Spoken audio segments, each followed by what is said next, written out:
At issue tonight, Canada's position on Iran. Mark Carney says Canada is not involved with the current U.S.-Israeli operation in Iran, nor are there any plans for involvement. But Canada will stand with its allies if required.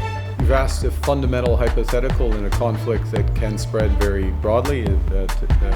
Today's events, recent events, point to that. So one can never categorically rule out participation. We will stand by our allies when it makes sense. The Conservatives are criticizing the Liberals' messaging. The government's all over the map here, and it's really confusing to figure out what exactly their position is.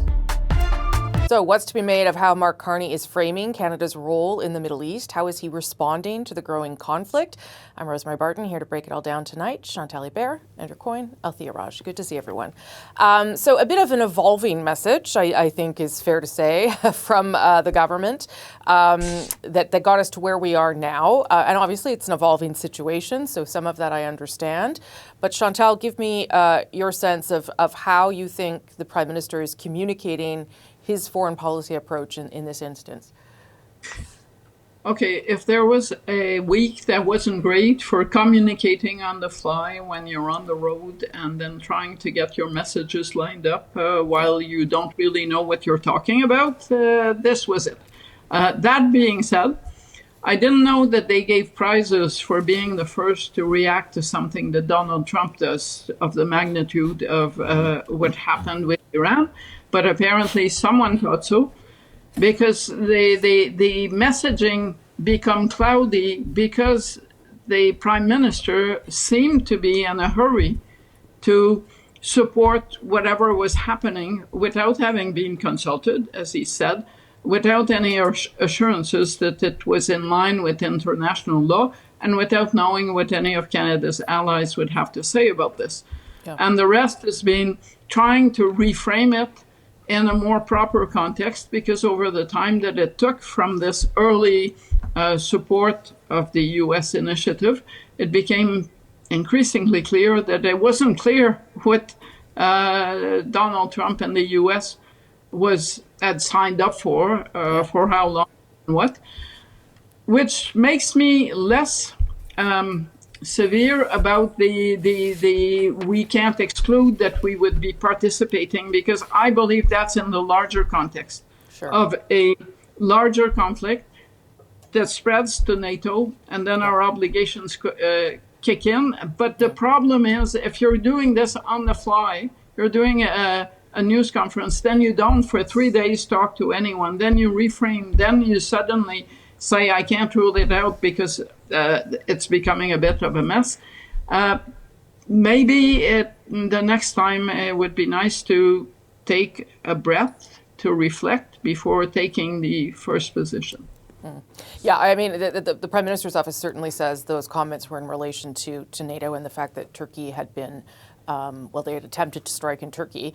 Andrew, I mean, I was probably being generous in saying the position had evolved. It has evolved, but it's also got increasingly muddy. And I don't know whose fault that is, and I don't know how much damage that could do to the Prime Minister. Yeah, it's been tied inside out 2 or 3 times, but the original problem was the initial statement, which they've been trying to roll back ever since. Right. And I agree entirely with Chantal that why the haste is really interesting to know. Before you're going to decide whether the end justifies the means, it's a good idea if you first of all know what the end is, what the purpose of the exercise is. That's far from clear. Whether that purpose actually conforms with the purpose you would like it to be about. So the statement was about, well, this is going to prevent Iran from getting a nuclear bomb. It's far from clear that anyway that Iran was ever near a bomb, and certainly that whether the United States had other ambitions besides that is also up in the air. But secondly, you would like to know whether the means you've chosen are likely to achieve that end, whatever it is, and that's far from clear. The planning of this thing is so non-existent. And thirdly, you'd like to know that even if it's going to achieve its end, and it's going to use appropriate means to achieve those ends, whether it's going to do so at acceptable cost, whether in human lives or economic disruption or the destabilizing the region. And none of this homework appears to have been done when that initial statement was rushed out. As I say, they've since been walking it back. There's been a lot of debating about, was this consistent with or in violation of the principles laid out in the Davos speech? In a sense, it's a bit of both, because the speech was about both pragmatism and principle. But where it's really offline, it seems to me, with the spirit and intent of Davos was, if there was any message that came out of that speech, it was work together with your allies. Come up with a common front. Don't be trying to curry favor one at a time with the hegemon, because you'll just get played off against each other. And what did Carney do in the initial statement? That was a rush to try to curry favor, and it was just catastrophically ill-designed. I think, though, Althia, and Andrew lays out the complications of this. Like the goals of this mission, this conflict, have changed for Donald Trump. You know, from what he said Saturday to what he's saying now. So it's kind of hard to know how to respond, given it's not really understood what provoked this, what is causing this, what the end is. All the more reason to pause, to apply the principles that you say that you have, and to consult. And frankly, it doesn't seem like anything was done. I feel like Chantal was even a little bit generous. Like, I wasn't trying to. She said she could have been more severe. She did say that. She could have been. I will be more severe. Okay. The Davos speech was about principled pragmatism. What we saw was pragmatism, perhaps, some can debate that, but definitely not an example of the principles that he outlined at Davos, of which respect for the UN Charter was. Then you compile that with the fact that Cabinet wasn't consulted on this. They seem to have realized that, hey, maybe some liberals who have a voice, like Lloyd Axworthy and Bob Rae and others, Will Greaves, the Victoria MP, some of the caucus members might be uncomfortable with the fact that we are not actually supporting something that respects international law. And then they, as Andrew talked about, they walked it back. But to me, it was worse than that. He said in that Mumbai chat with the journalists that actually he had had discussions with Donald Trump. So he painted a picture that he was aware this was going to happen, so that actually he was consulted.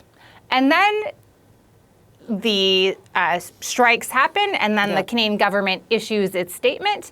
And then a few days later in Australia, the Prime Minister tells us, well, this was entirely predictable. I knew this was going to happen, basically. Well, if that was the case, to all the Canadians who are living in the Gulf, why didn't the Canadian government in that initial statement say, get on a commercial flight and get out of Dubai and get out of Oman and come back home, right? Like you can have it both ways. Sure. And this is a speech that seems, a statement that seems to want to have it both ways. And the Prime Minister's statements after are making it worse, because you're not sure what it is that he actually believes in. He says, I'm not an international law expert. Okay. Well, clearly you don't have any around you either, because you should know better. Well, and look, I mean, it didn't, I don't think that he knew, like, the timing or anything. I think there have been conversations about Iran, but I don't get the impression that like, you can't say I wasn't consulted and then say I had discussions with Donald Trump. I get it. Chantal, then Andrew, then I got to go. Chantal. So, one, I believe that they would have handled it better if they'd been in the same time zone as the people that they should have talked to, and the fact that they were on the road did not help. But that doesn't explain why you rush to judgment. There's no excuse for that. But second, I frankly, having traveled, and you have to, with the Prime Minister and his entourage, he's not surrounded by fools. So usually on a trip like this, there will be people, Marc-André Blanchard, I'm not looking at you, but with diplomatic experience, that will go and talk to journalists and try to contextualize what the boss has been saying. That doesn't seem to have been happening in any way, shape, or form. If Brian Mulroney had run the free trade campaign in that way, he would have lost. Because that campaign was won by Marc Lortie and Derek Burney coming to the back of the plane to explain things to journalists. And so at some point, I think this Prime Minister is going to have to think that he's not kind of ordering a board, he's talking to Canadian voters, and he's not doing it properly. Last word to you, Andrew. Yeah, this is not just about international law, or as it's sometimes dismissed, the niceties of international law. This is about logic and common sense. If you don't have a clear sense of why you're doing something, if there's no pressing need for it, if you don't have a plan, if you don't have a strategy, if you haven't worked out what you're going to do once the fighting is over, if you've got no idea what the consequences of what you're doing, then you shouldn't be doing it for 100 other reasons besides international law. What international law and domestic law has the function of doing, nevertheless, is forcing governments to lay out their plan, to lay out their casus belli, why they have to take this awful step of going to war in public hearings or in private, some combination of both, but making it clear to others besides just themselves and persuading others just besides themselves of the necessity and value of doing so. They couldn't do that in this case. I don't think they were inclined to pursue the proper procedures anyway, but one of the reasons why they wouldn't have is they had no clue what they were doing or why they were doing this. At issue, Pierre Poilievre's trip to Europe. The opposition leader has also spent the week traveling to the UK and Germany, calling for stronger ties with trusted partners. We need to be stronger at home so that we can have unbreakable leverage abroad. And one of the ways you do that is by having more options and deepening old friendships. And vowing to expand connections. We need to double down and deepen our ties with our old and most trusted friends. Instead of shrinking markets behind tariffs, we should expand opportunities among friends. So here to break down the opposition leader's calls for those deeper ties, Chantal, Andrew, and Althia are all back. Should say that this is the first of some trips that Pierre Poilievre is going to do. He's also going to go to the U.S., I understand, and there'll be other trips of this nature. Whatever the strategy here is, Althia, do you think it's working? Look, I don't think it's doing him any harm. He's supposed to go to New York City, as you mentioned, in his U.S.-based trips. But it strikes me that some of the venues and some of the content of the speeches, it kind of makes him sound like he's like president of the debating club and Mark Carney is the professor at the university. Like, it feels like he's focusing on small potatoes. But some of the things that have happened over the past week, including giving an interview to our former colleague, Peter Mansbridge, have proven to be quite revealing. That interview in which he talked about how he doesn't want an election. He talked glowingly about, frankly, the Prime Minister. It is a completely different shift in tone. The strategy of talking into media that he has never spoken to before.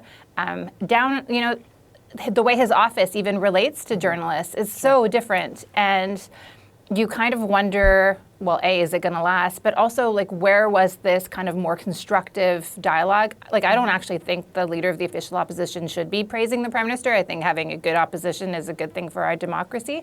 But you also want a person who can recognize good things as well as criticize bad things. And I think that is where Pierre Poilievre is finding himself right now. And I think that is perhaps more significant than going to London or Berlin and talking about building an Anglo-Saxon alliance.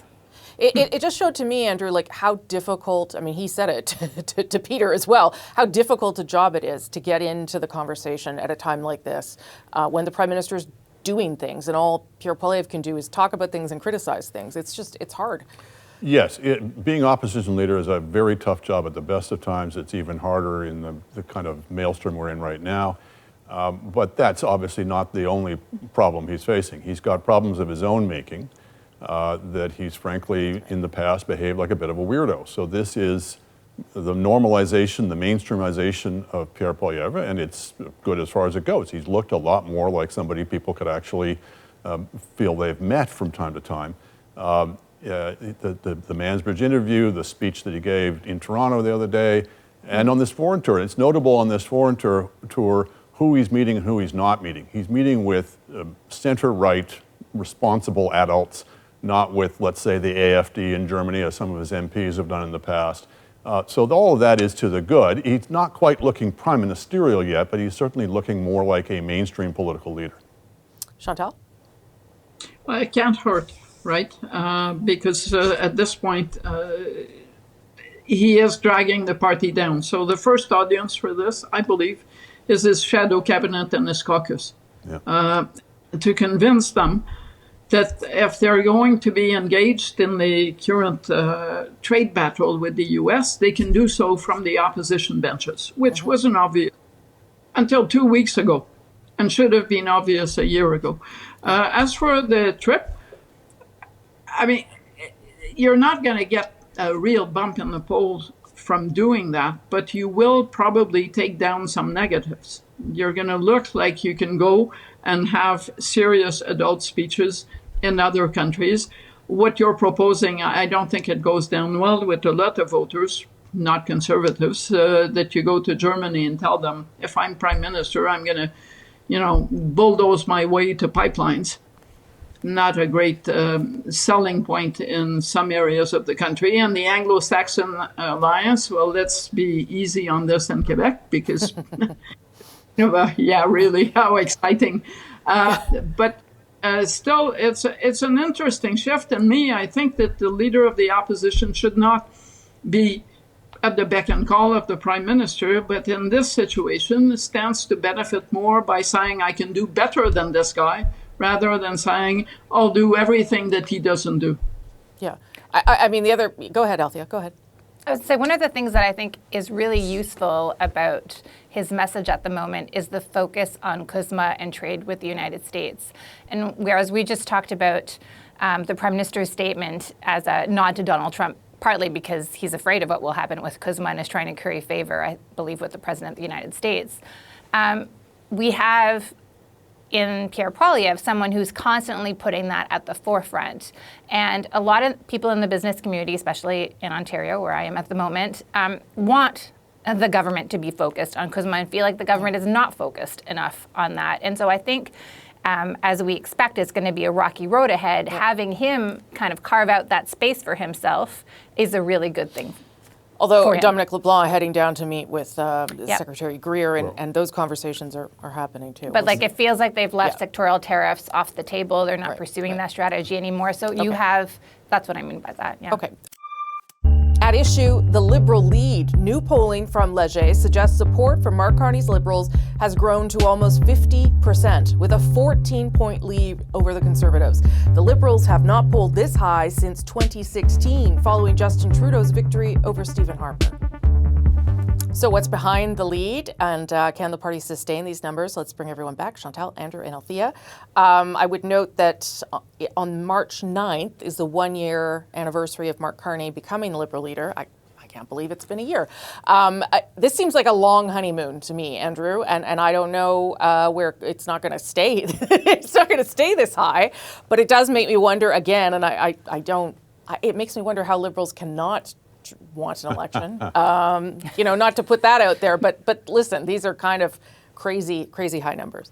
I don't think it's honeymoon. I mean, he had the honeymoon initially, and then his support kind of faded for a while. Yeah. So they've kind of come back now in the last couple months. I think obviously Donald Trump is helping a great deal in that regard. The hotter he makes things, the more nervous people become, the more, at least in the present circumstances, they're looking to Mark Carney and the government of the day. I also think, though, that he's found a kind of a sweet spot ideologically that people are comfortable with. I think we all have stories about conservatives who will say, I've voted conservative all my life, but I could see myself voting for Mark Carney. That's a pretty a powerful position to be in. What I think is really noteworthy is what's happening in both Alberta and Quebec, where Liberal support is growing and support for sovereignty of one kind or another is declining. Whatever your partisan stripe, that last part is good news. Chantal. Yeah, and some of those provincial events are actually helping the Liberals federally. If you look at Quebec, the Bloc Québécois always does better when there's a federalist government in power in Quebec City, and does more poorly when there's a threat of a referendum. So provincial, and we're headed into an election where the PQ, still leading but losing its lead, is promising a referendum. So that kind of helps the Liberals. No one wants to go through that. Federally, the really high numbers in Quebec for the Liberals. And then Alberta is an interesting case because, yes, Danielle Smith is trying to keep herself on top of her own party by catering to the notion of a referendum. But there are many members or voters who vote Conservative in Alberta who are thinking, we're not into that. And so that translates into more Liberal support. Can they hold it? I think that we have seen, and I will tie it in part to the vote of confidence that the Conservatives gave Pierre Poilievre.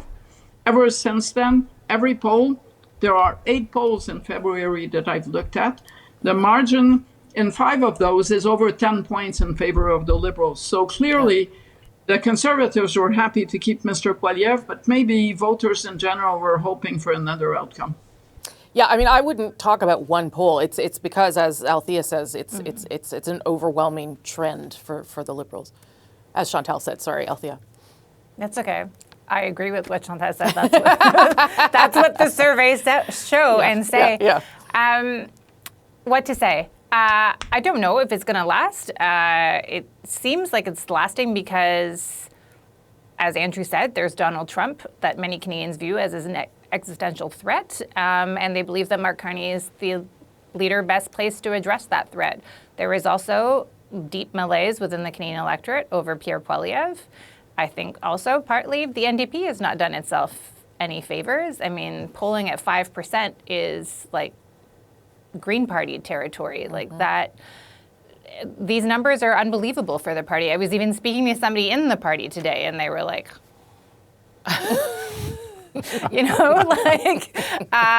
it's not unheard of. Like Justin Trudeau in June of 2016 was polling like high in the mid 60s, but the party as a whole was not exactly where we are now, where the Liberal Party is now. So it's very interesting. But politics changes on a dime, and very quickly. I don't think that those will be the numbers in a year from now. For people that were listening to this on the podcast, go back and you'll have to rewind on video so you can see the face Althia made, because that doesn't translate well to a podcast. It was one of shock. Okay, thanks everyone. That's At Issue for this week. I'm Rosemary Barton. Thank you for watching.